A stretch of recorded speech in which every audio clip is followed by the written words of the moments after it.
चलू चलू music by चलू घाट पे यात्रा ताकत रहती न छठी मैया ताकत रहती न छठी मैया भौजिए माथ पे दौरा उठाबू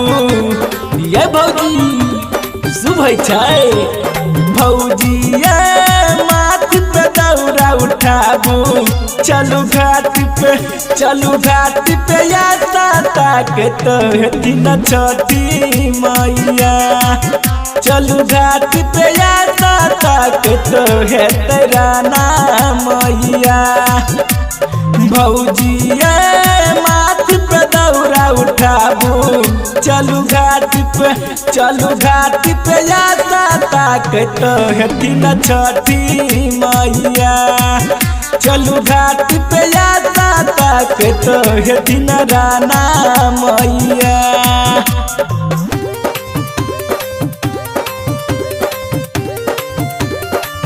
चलू घाट पे यात्रा ताकत है न राना मैया हे ये छठ पावन सब माई बहन के सबसे बड़ा त्योहार ये भौजी सुनू ना हे ये छठ पावन सब माई बहन के सबसे बड़ा त्योहार हाथ उठा के अरज करूं जब उगती न दीनानाथ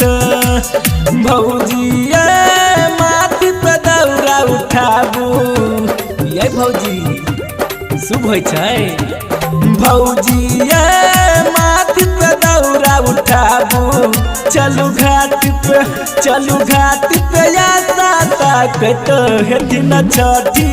मैया चलू घाट पे यात्रा ताकत है तेरा नाम मैया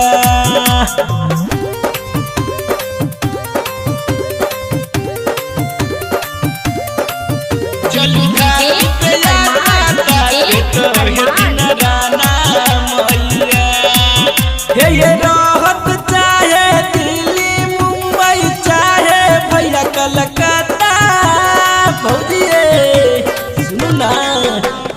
रहत चाहे दिल्ली मुंबई चाहे भैया कलकत्ता छठी मैया के कृपा से खुशहाल रहत भौजी भैया भौजिए माथ पे दौरा उठाबू ये भौजी शुभ छै भौजिए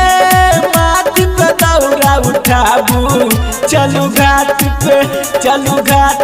यात्रा ताकत है न छठी मैया चलू घाट पे देवर कहैया दिलीप गबैया।